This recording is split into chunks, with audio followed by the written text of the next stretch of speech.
इंडेप channel के sinus infection की series के पहले वीडियो में आप सभी का स्वागत है।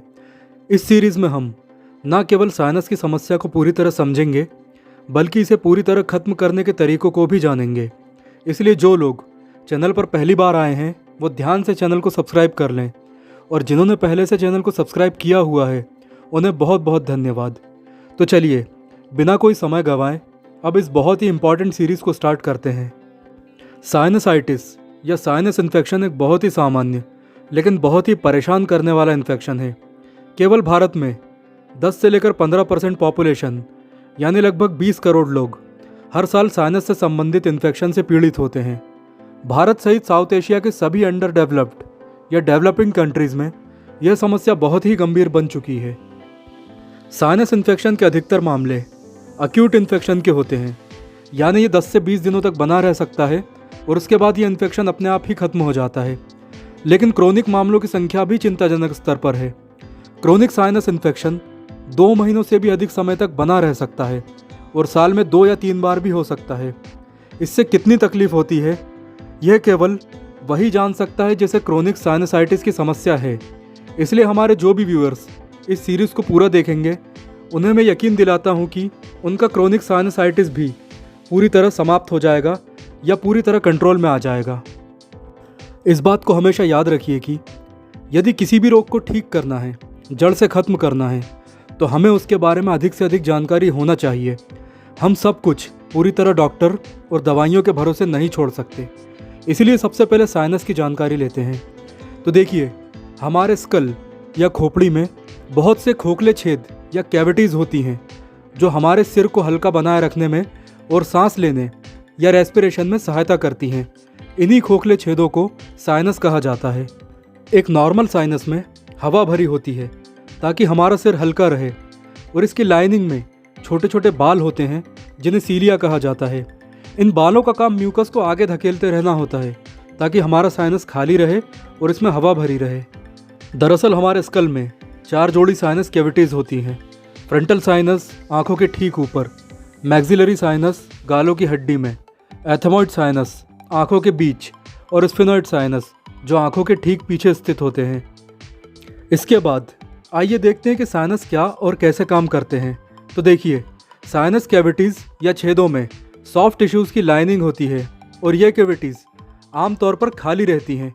केवल लाइनिंग पर ही म्यूकस की पतली सी परत रहती है जो सॉफ्ट टिश्यू को गीला और स्वस्थ रखती है।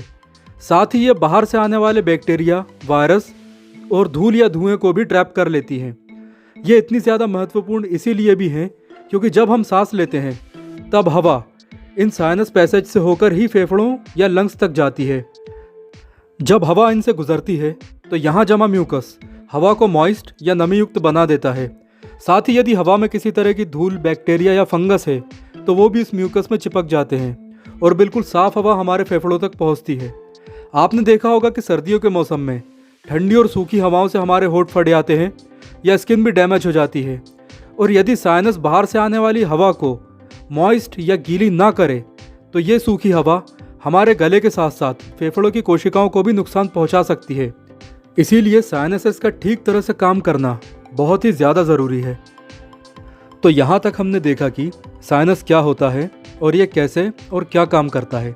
अब हम देखते हैं कि साइनस इन्फेक्शन या साइनसाइटिस कितने प्रकार का होता है। तो मेडिकली साइनस इन्फेक्शन 5 प्रकार का हो सकता है। पहला है एक्यूट राइनोसाइनसाइटिस। ये मेनली वायरस इन्फेक्शन के कारण होता है और 4 हफ्तों या इससे कम समय तक ही जारी रहता है। यह कुछ वायरस के कारण हो सकता है जिनमें शामिल है स्ट्रेप्टोकोकस, न्यूमोनिया, मोरक्सोला कैटेलिस या फिर इन्फ्लुएंजा वायरस। दूसरा प्रकार है सब एक्यूट राइनोसाइनोसाइटिस।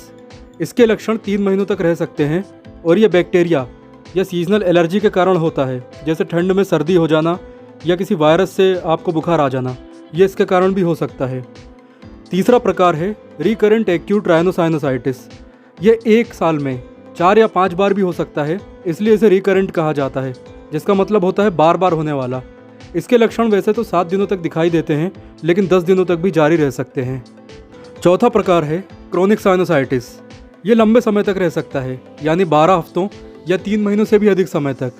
यह मेनली एलर्जी, इन्फेक्शन, म्यूकस या इन्फ्लेमेशन के कारण होता है और आखिरी प्रकार है एलर्जी साइनसाइटिस। यह एलर्जी के कारण होता है और इससे बचने का सबसे अच्छा तरीका है कि एलर्जी पैदा करने वाली चीज़ों और कारणों से दूर रहा जाए। याद रखिए कि साइनस इन्फेक्शन चाहे किसी भी प्रकार का हो, यह कानों के सभी रोगों पर हमेशा बुरा प्रभाव ही डालता है। कई बार डॉक्टर टिम्पैनोप्लास्टी, मायरिंगोप्लास्टी या कान की सामान्य सी सर्जरी को भी केवल इसीलिए टाल देते हैं क्योंकि रोगी को साइनस इन्फेक्शन होता है। इसीलिए कानों की किसी भी समस्या से पीड़ित व्यक्ति को साइनस के इलाज में कभी लापरवाही नहीं बरतनी चाहिए। साइनस इन्फेक्शन के टाइप्स के बाद आपको ये ज़रूर पता होना चाहिए कि इसके क्या क्या कारण हैं, यानी किन किन वजहों से आपको साइनस का इन्फेक्शन हो सकता है। क्योंकि यदि कारण पता है तो उन कारणों से दूर रहकर भी आप साइनस इन्फेक्शन को आसानी से मैनेज कर सकते हैं। तो लगभग 98% मामलों में साइनस इन्फेक्शन का कारण वायरस ही होते हैं। किसी भी कारण से जब ये वायरस हमारे साइनस में पहुंचते हैं तो ये सबसे पहले सीलिया को ही डैमेज करते हैं, वही सीलिया जो म्यूकस को धकेलने का काम करता है। इसके साथ ही ये वायरस साइनस लाइनिंग को भी इन्फेक्ट कर देते हैं, जिससे ये सूज जाती है और म्यूकस के निकलने का रास्ता बंद हो जाता है। अब क्योंकि म्यूकस साइनस में ही फंसा रह गया है जहां वायरस पहले से ही है, तो ये वायरस इस म्यूकस में बहुत तेज़ी से ग्रो करते हैं और हमें साइनस का इन्फेक्शन हो जाता है। वायरस के साथ ही बैक्टीरिया और फंगस भी यही काम करते हैं और गंभीर संक्रमण यानी साइनसाइटिस का कारण बनते हैं। इसके बाद यदि आपको एलर्जी की समस्या है, चाहे धूल मिट्टी से हो, किसी खास फूड आइटम से हो, किसी खास तरह की खुशबू या बदबू से हो, फल या फूल से हो, किसी खास पेड़ या पौधे से हो, ठंड या बरसात से हो, धुएं से हो या जानवरों के बाल से हो, या फिर इसके अलावा किसी भी दवा जैसे एस्प्रिन वगैरह से हो, तो भी आपको बार बार सर्दी जुकाम हो सकता है और साइनसाइटिस की समस्या सामने आ सकती है। अगला कारण है आपकी इम्यूनिटी। यदि आपकी इम्यूनिटी कमज़ोर है, आपके साथ हमेशा कोई ना कोई रोग लगा ही रहता है, या आप ज़रूरत से ज़्यादा दुबले या मोटे हैं, या फिर आप लंबे समय से स्टेरॉइड दवाइयों पर हैं।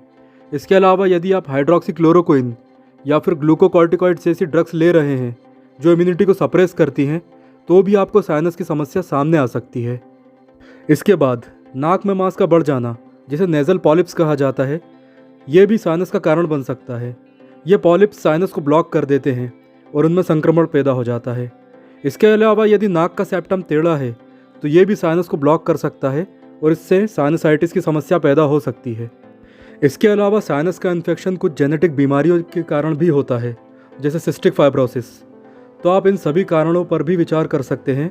इससे आपको आपके साइनस इन्फेक्शन को मैनेज करने में काफ़ी सहायता मिलेगी। तो वीडियो के इस पार्ट में हमने जाना कि साइनस क्या होता है, साइनस इन्फेक्शन क्या होता है, ये कितने प्रकार का हो सकता है, कान की बीमारियों के साथ इसका क्या संबंध होता है और साइनस इन्फेक्शन के क्या क्या कारण हो सकते हैं। तो अगले भाग में हम जानेंगे कि इसके लक्षण क्या क्या होते हैं, साथ ही इसके कंप्लीट ट्रीटमेंट की जानकारी भी लेंगे। और इस सीरीज़ के तीसरे भाग में हम साइनस इन्फेक्शन से रिलेटेड कुछ बहुत ही ज़रूरी सवाल जवाबों को लेंगे। तब तक आप अपने सवालों के साथ तैयार रहिए, और यदि आपके पहचान के किसी भी व्यक्ति को साइनस इन्फेक्शन की समस्या है तो उस तक इस वीडियो को ज़रूर पहुंचाइए। साथ ही चैनल को सब्सक्राइब कीजिए, क्योंकि यहाँ मिलने वाली इन्फॉर्मेशन को आप दुनिया के किसी भी ऑथेंटिक सोर्स से वेरीफाई कर सकते हैं। तब तक अगले वीडियो में मिलते हैं। Thanks for watching this video.